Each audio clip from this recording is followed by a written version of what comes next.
If I have to leave you my inheritance, I might as well burn it all to ashes." My mother-in-law, Barbara, looked down at me with disdain and a cruelly twisted smile. At that moment, I felt the full force of the realization that all my devoted efforts had been in vain. I never expected an inheritance. I only wished that through these 10 years of caregiving, Barbara would have accepted me as family. The feelings of compassion I had held for her for so long were now slipping through my fingers like sand. Sitting in her wheelchair before me, Barbara was as imposing as a venomous queen. For my son's sake, to fulfill my husband's last wish, not for anyone's praise, I had cared for her out of pure goodwill. The thought made the rising frustration choke me. "I'm giving the eldest son's couple a $1 million in inheritance and this whole house. But you're not getting a single piece of trash from me." Barbara let out a malicious laugh and tapped the armrest of her wheelchair. The cruel laughter, as if trampling on my heart, echoed through the dimly lit hospital room. Over these 10 years, my heart had gradually worn down. Even when subjected to thoughtless verbal abuse every day during my caregiving, I still hoped our relationship would change. That hope was now crumbling before my eyes. My heart was in turmoil, a mix of sadness and anger. I couldn't understand why she hated me so much. I had sacrificed the sorrow of losing my husband and time with my son, everything. Yet why did she reject me so completely? Tears welled up in my eyes and an unexpected resolve sprouted within me. I would leave this house. I would start a new life with my son. The moment I decided, my heart felt strangely lighter. Then I took a deep breath and quietly spoke. "My name is Emily Frazier. I live with my husband and our 5-year-old son, Alex. I'm currently a stay-at-home mom, but I planned to start working when Alex entered elementary school. My husband, Benjamin, was the president of a used car dealership he inherited from his father. A family-oriented man, Benjamin always gave Alex a bath when he came home from work. Alex looked forward to it so much that he'd wait by the front doors asking, 'Is Daddy home yet?' It was so adorable that I once sent a photo of our son waiting to Benjamin's phone. He rushed home, breathless, as soon as he saw the picture. Our daily life was filled with happiness. However, there was one concern in our blissful life, the declining performance of Benjamin's company. The cause of this was Benjamin's older brother, William. Just before my father-in-law passed away, he called me to his hospital room. He said with a serious expression, "Emily, I have a request. It's about William." His expression was tinged with urgency and worry. Perhaps he knew his time was short. "You must never let him near the company. He's more interested in playing than working and might even get his hands on the company's money. That's why I passed the company to Benjamin, not the eldest, William." He emphasized this repeatedly, his worry evident. A few days later, he passed away peacefully. Sometime after my father-in-law's death, William came to see Benjamin. He asked to be hired at the company. William was working at another company, but he said he wanted to support the company alongside his brother now that their father was gone. Benjamin was troubled by his earnest demeanor, but refused his offer, upholding his father's last wish. However, their mother, Barbara, criticized Benjamin when she heard about this. "How could you say such a thing to your own brother? William is asking you so sincerely. Do something about it," Benjamin explained. This was Dad's dying wish, but Barbara wouldn't back down. "You're just like your father, heartless. You're a cold-hearted devil." My father-in-law had raised both William and Benjamin strictly, but Barbara had always spoiled her eldest son, William, since he was a child. As a result, William became selfish and lazy, while Benjamin grew up to be serious and responsible, following his father's teachings. Barbara disliked this and grew even more fond of William. Benjamin was torn. "I really don't want to let my brother into the company, but I don't think Dad in heaven would want our family to be divided over this." Benjamin decided to welcome William into the company. At first, William worked diligently, but he gradually started skipping work, leading to complaints from clients. Moreover, money started disappearing from the company's accounts. It seemed William was taking the company's money. Even when confronted, William ignored Benjamin and refused to discuss the matter. Benjamin tried to fire William, but Barbara interfered every time. Apparently, she genuinely wanted to live with William. She didn't say it directly to Benjamin or me, but her behavior hinted at her hope that William would return to their family home while working at the company. One day, I overheard Barbara talking to William. With a slightly sad face, she said, "I've been so lonely ever since your father died. It would be such a help if you could live with me. Your sister-in-law, Emily, is just a housewife who goes around playing according to the neighbors. Can't you support your mother?" But William, still looking at his phone, replied curtly, "Sarah says she doesn't want to live together." Despite Barbara's pleas, William remained completely indifferent. We decided to celebrate Alex's 5th birthday with a special family gathering. We invited Barbara and decided to visit a local park together. We also invited William and his wife, but Sarah, William's wife, had other plans, so only William joined us. Dressed in a miniature suit, Alex looked absolutely radiant. As we were leaving the park after enjoying the day, an incident occurred. Barbara fell on the park's stone steps and broke her hip. We immediately took her to the hospital for examination. Although she had a severe hip fracture, she hadn't hit her head, and her life wasn't in danger. We all sighed in relief, but Barbara, resting in her hospital room, said something concerning. She claimed someone had pushed her. Because Barbara was making a fuss, Benjamin and William decided to file a police report. However, there were no security cameras around the steps where she fell. Unfortunately, there were no witnesses, and the culprit couldn't be identified. Due to the fracture, Barbara required constant care. Benjamin considered putting her in a nursing home, but William and Sarah objected. That would be too cruel for Mom. Benjamin, at a loss, asked them, "If you don't want her in a nursing home, could you take care of her?" William and Sarah shook their heads in annoyance. "No way. You inherited Dad's company, so Emily should take care of her, right?" Barbara herself wanted to be cared for at home, so we ended up moving in with her. While preparing to move to her house, Benjamin apologetically said to me, "I'll help too, but could you please take care of Mom?" Seeing Benjamin so worried about me squeezed my heart. I resolved to do my best in caring for his mother for his sake. But the caregiving life was tougher than I expected. I wish William or Sarah were taking care of me, not you. Barbara spat those words at me as I struggled with unfamiliar caregiving tasks. "I'm sorry, this is my first time caregiving." I apologized, but she never forgave me. "That's just your excuse." She constantly complained that I was clumsy and lacked sincerity. Barbara could walk with a cane, but she refused to do her physical therapy and just lazed around. As a result, her legs were getting weaker. No matter how many times Benjamin and I urged her to do her physical therapy, she stubbornly refused to move. Instead, she started bad-mouthing us to William over the phone. "Are you guys really taking care of Mom properly? She calls me every day saying the care is sloppy and the food is terrible. What kind of care are you providing?" William and Sarah never came to visit Barbara, yet they had the audacity to complain. "I'm doing my best, but it seems she doesn't appreciate my efforts." When I said that, Sarah had a sly smile on her face. "You're just taking care of her for the inheritance, aren't you?" I was at a loss for words. "After your old man died, your mother inherited land and property worth at least $1 million. You're after that, aren't you?" "That's ridiculous." Benjamin desperately denied it. William and Sarah pressured Barbara to transfer the company presidency to the eldest son, causing us further distress. Benjamin was overwhelmed with caring for Barbara and dealing with the company's poor performance. He would put Barbara to bed at 10 p.m. and then return to the office to work. He no longer had time for the enjoyable bath time with Alex, and our conversations dwindled. "Don't worry about the caregiving. Get some rest." I was worried about his health and urged him. "Thank you. I'm fine," he said gently, reassuring me. Just as the stress of caregiving and living together was taking its toll, tragedy struck our family. Benjamin collapsed from a heart attack. With teary eyes, Alex and I rushed to the hospital. Benjamin lay in a hospital bed, surrounded by machines and IV drips, sleeping quietly. "Honey, Daddy," we cried out to him. He slightly opened his eyes and looked at us. Then he slowly spoke.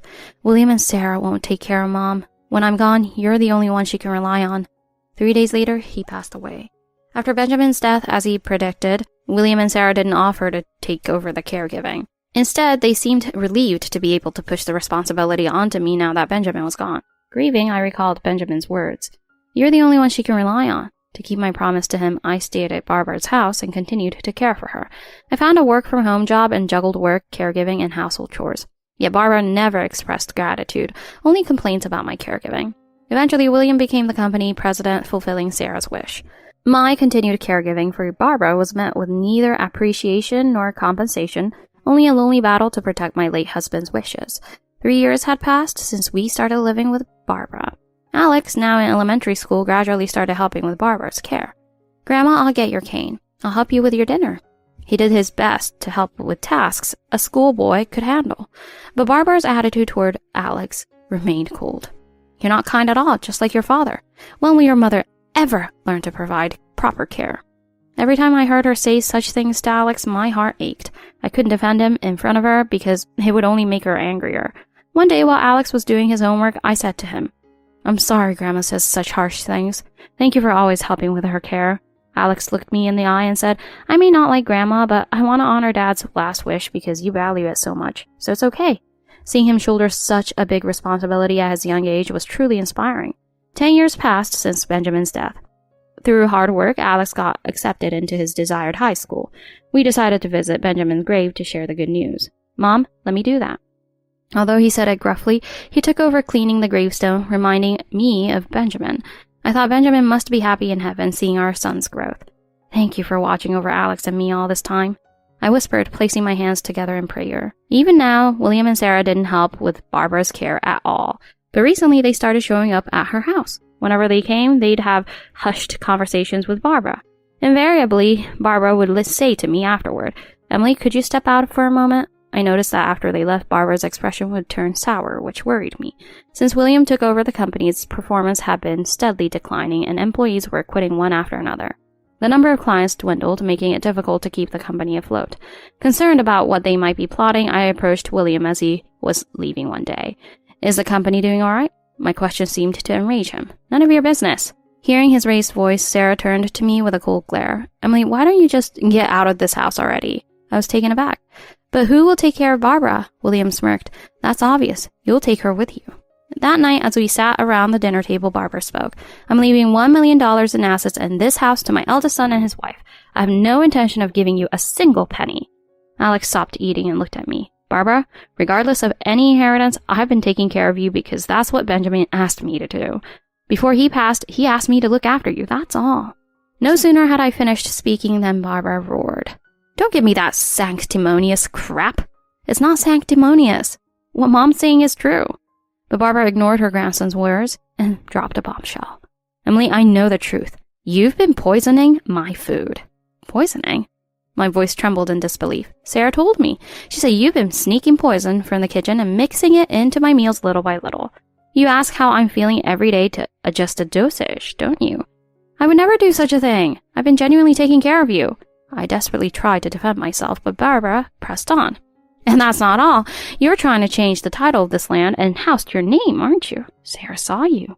She said you were snooping around my room, pretending to clean and opening my drawers. It was a completely baseless accusation. Your caregiving is atrocious. That's why I'm not getting any better." I swallowed my words for a moment. Then I calmly and gently replied, "Barbara, as I have told you many times, you won't get better without physical therapy. The doctor said your bones have completely healed. Now it's up to you to build your strength back." My words only made Barbara more agitated. "Don't shift the blame onto me. Using me to justify yourself, you're a devil." I had done nothing but cry and faithfully care for Barbara, fulfilling my promise to my late husband. I didn't want to argue in front of my son anymore, so I decided to stay silent. After finishing the dinner cleanup, I talked to Benjamin's photo in my room. Tears welled up in my eyes. "Why did you entrust me with your mother's care? I've done it all this time because of your dying wish. I lost my beloved husband, had the company taken from me by my brother-in-law, and had no one to rely on. What should I have done?" I finally understood why William and Sarah had been visiting so frequently lately. It was to make Barbara suspect I was after her inheritance and to lie that my poor caregiving was why she wasn't recovering. It was obvious I wouldn't poison her, and there was no evidence. Why would she believe Sarah, who had barely helped with the caregiving, over me, who had been caring for her for 10 years? I couldn't understand it. All the hardships of caregiving seemed to have been for nothing. I was beyond anger. A deep emptiness filled my chest. It was time for Barbara to go to bed. I helped her to the bathroom and tucked her in. As I was about to turn off the light, Barbara spoke to me in a cold voice. "You're trying to kill me, aren't you?" "It's fine. From now on, Sarah will take care of me." I didn't even have the energy to be angry at her words. Instead, I smiled and replied, "Yes, that would be best. I'll be leaving, so please take care." Barbara looked surprised. "It's late, so please get some rest." I turned off the light. Barbara seemed taken aback for a moment, but quickly regained her composure. "I'll be fine with William and Sarah taking care of me." Her words dripped with a sense of triumph, but I said nothing more and quietly left the room. The next day, I explained to Alex that we would be moving out of Barbara's house and into my parents' place. He had overheard my conversation with Barbara the previous night, so he readily agreed. "I think that's a good idea, Mom. But if we move to your parents' house, my high school will be far away. I'll stay here for a while." "Okay, once we settle down, I'll rent a place near your school. Just wait here for a bit." Barbara, who had been listening in from the next room, suddenly shouted, "Leaving your son behind to move out? Don't you care about him, you heartless woman?" Alex rushed to explain to Barbara, "Grandma, that's not it. It's for my sake because my high school will be too far away." But the agitated Barbara wouldn't listen to him. Seeing the situation, I gently said to Alex, "Alex, I'll be back soon." He nodded silently and smiled as he saw me off. With Alex's cooperation, I was able to move back to my parents' home, and so I was freed from the 10-year burden of caring for Barbara. I had never abandoned Barbara's care, even during the most challenging times, because I was honoring my late husband's wish. But now that Barbara herself had rejected me, I had no other choice.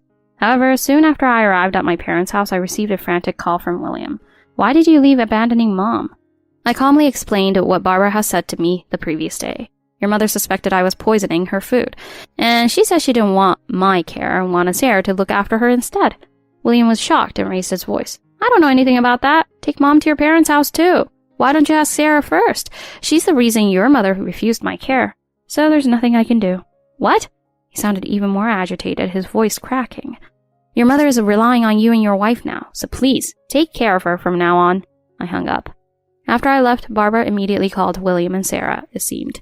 Completely believing Sarah's lies, Barbara couldn't rely on me anymore and turned to them for help.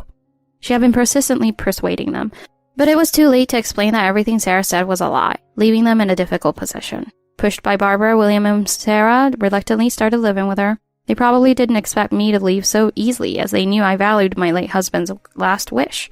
My departure marked the beginning of their troubles. According to Alex, Sarah was completely hopeless at housework, and it was a disaster from his perspective. Apparently, Sarah had never done any housework after marriage, always eating out. She was a spendthrift, trying to solve everything with money, which also drew Barbara's anger. Her cooking was particularly bad, leading to daily complaints from Barbara. Moreover, Barbara taunted her, saying that Benjamin's wife was much more capable, leading to huge fights between them. Within 3 days of living together, Sarah couldn't stand Barbara's caregiving anymore and left, leaving William behind. William had to take over the caregiving, but his efforts were even worse than Sarah's, causing Barbara to lament. He received constant criticism from Barbara and lost all motivation. He even started talking back to her, and their fights became a daily occurrence. Out of desperation, William tried to put Barbara in a nursing home, but she insisted on staying in her house until the end. Their fights were so loud that neighbors could hear them, leading to police intervention. Mom's caregiving wasn't bad at all. Her efforts weren't wasted. Even if she didn't say it out loud, I think everyone understood that. My son's kind words brought tears to my eyes as I held the phone. Unable to handle Barbara's care, William eventually tried to push the responsibility onto Alex. Alex felt sorry for his grandmother and helped with her care while he was still at the house. "Alex, I'm so sorry. You must be busy with high school." "It's better that you're not here, Mom. I can concentrate on my studies while I'm at school. They haven't told me not to go to school, so I'm fine." He laughed on the other end of the line. "I'll quickly find a place near your school, so please bear with it a little while longer." I was filled with guilt and worry for my son. Back at my parents' house, I threw myself into finding a new home for Alex and me. My only wish was for Alex to be able to attend high school without any worries, so I looked for a place close to his school. It took some time, but I finally found a suitable place and signed the lease. I contacted Alex.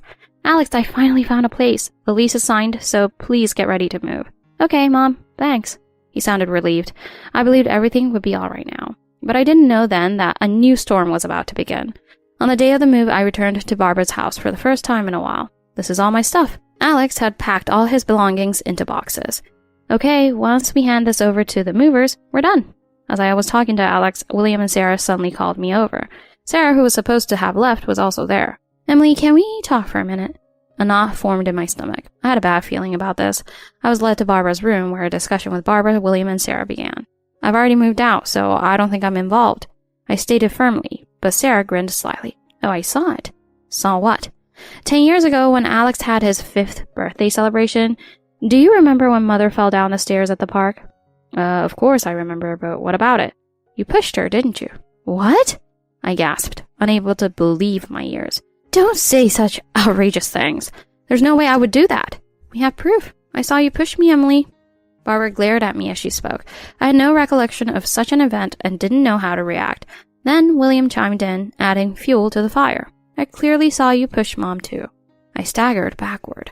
These people were out of their minds. "We can report you to the police for this, you know, but if you agree to take care of Mom, we might keep quiet." The gazes of Barbara, William, and Sarah pierced through me. "But I truly have no memory of that. I don't know what you're talking about." I desperately pleaded, but William coldly stated, "Even if you don't remember, we'll testify. With 3 witnesses, the police will believe you're the culprit." Cold sweat dripped down my forehead and my hands started trembling. Were these 3 going to corner me and make me take the blame for a crime I didn't commit? The thought sent shivers down my spine, and I was gripped by fear. I had a high school-aged son. If I were arrested, how would he survive? I had just started to believe we could finally live in peace. For the sake of my son, who had supported me all this time, I had no choice but to accept Barbara's care again. "All right, I understand. I'll continue taking care of your mother." As I quietly uttered those words, Tears streamed down my face uncontrollably. Hearing my response, Barbara, William, and Sarah smirked. I was filled with an indescribable sense of frustration and self-loathing for having to say those words. But my beloved late husband, Benjamin, and our precious son, Alex, were my everything. For Alex's sake, I told myself, steeling my resolve. Wait a minute. The door to Barbara's room burst open and Alex rushed in. Mom, it's too early to decide, he declared resolutely and took out his smartphone.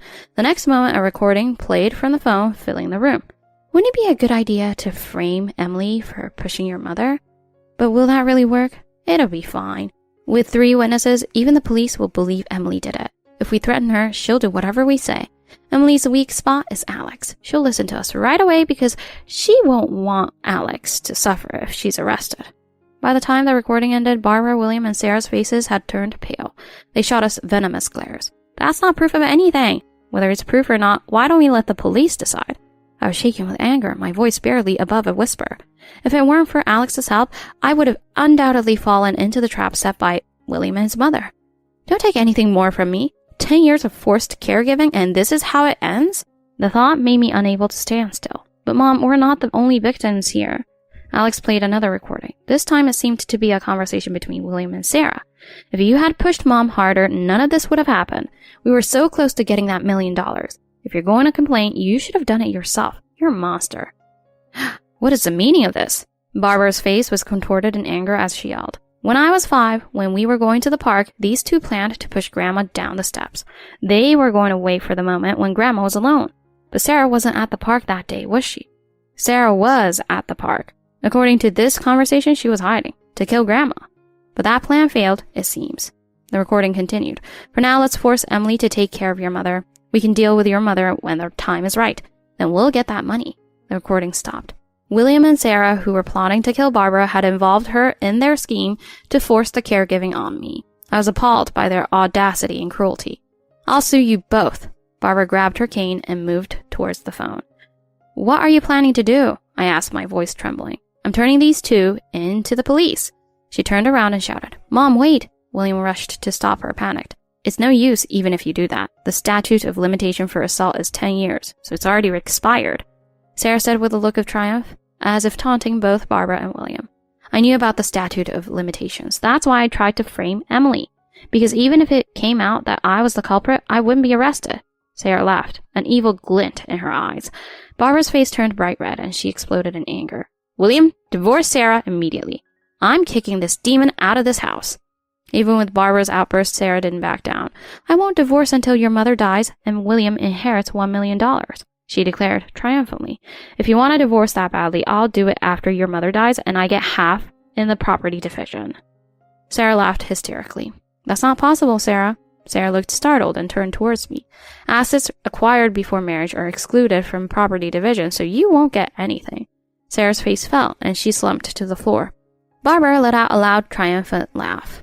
Let me tell you something even more shocking. There's no such thing as $1 million in this family. What? Both William and Sarah were dumbfounded. The story about inheriting $1 million was a complete lie. All I inherited was this house. Barbara continued, a hint of sadness in her expression. I thought if I said I had a lot of money, William and Sarah would take care of me. That's why I made up that big lie. In fact, William and Sarah, believing the story, had moved in hoping to get their hands on the money, but they never provided any care. Desperate, Barbara had gone along with their plan to frame me. However, she never imagined that Sarah was the real culprit. Sarah, you are a truly dreadful woman. Barbara's anger reached its peak, and she brandished her cane, advancing towards Sarah. Mom, stop! William tried to intervene, but Barbara, in her fury, accidentally struck him on the head with her cane. Sarah, on the other hand, was so shocked to learn that there was no money that she couldn't even stand up. The statute of limitations for attempt murder is 25 years, I said quietly to the despondent Sarah. She looked up at me, puzzled. You seem to think it's just assault, but trying to kill her by pushing her down is attempted murder. Sarah's face turned pale, and she started to tremble uncontrollably as she frantically searched for the statute of limitations on her phone. A few seconds later, her face turned even paler, and she dropped her phone with a clatter. Barbara had luckily survived the fall with just injuries, but Sarah's actions were undeniably attempted murder. Realizing this, Sarah was completely shaken. Barbara, upon hearing my words, immediately called the police. Seeing this, Sarah trembled and disheveled, fled the scene. Sarah, wait! William called out to her, on the verge of tears, but Sarah didn't even look back. However, a while later, Sarah was arrested by the police and taken away in a patrol car. The police visited Barbara's house to investigate the matter further. William, realizing that Barbara didn't have the money he had hoped for, seemed to have lost all hope. He confessed to being an accomplice to attempted murder. He was also arrested and taken away in a patrol car. It was later revealed that William and Sarah had accumulated a large amount of debt after taking over the company from my late husband and failing to manage it properly. They had turned to Barbara for help. The reason they had been visiting Barbara frequently was to borrow money. However, Barbara, who had lied about having $1 million, was in a bind and ended up borrowing money using her house as collateral. She had been giving this money to William and Sarah, disguised as financial support. In addition to the debt from the failed business, Sarah was a compulsive spender, so the money from Barbara quickly disappeared. As a result, Barbara's house was eventually burdened with debt. Even if William were to inherit the house after Barbara's death, he would only inherit a mountain of debt. After William and Sarah were arrested, Barbara, having lost the two people she relied on, had to be placed in a nursing home. She was able to cover the initial costs with the little money she had left in her pension, but the shock of the recent events seemed to have taken a toll on her. Barbara rapidly developed dementia. The fact that her son and daughter-in-law had tried to kill her seemed to have deeply wounded her. As a result, she couldn't even recognize her own grandson, Alex. Although Barbara had been a difficult person for me, she was still Alex's grandmother. When Alex went to see her, he found her unable to communicate at all. As for William and Sarah, William confessed to everything, was found guilty, and sent to prison. This was the end of their wicked scheme. Seasons changed and spring arrived. It was the second spring since Alex had started high school. I continued to work from home, and our life was peaceful. That day, I visited Benjamin's grave alone. The cemetery was bathed in the beautiful spring sunlight, cherry blossoms in full bloom, their petals dancing in the wind. With my hands clasped together in prayer, I quietly spoke to my late husband in my heart. Benjamin, Alex is doing great. He's starting to resemble you more and more lately. Following my late husband's wishes, I had continued to care for Barbara for 10 years.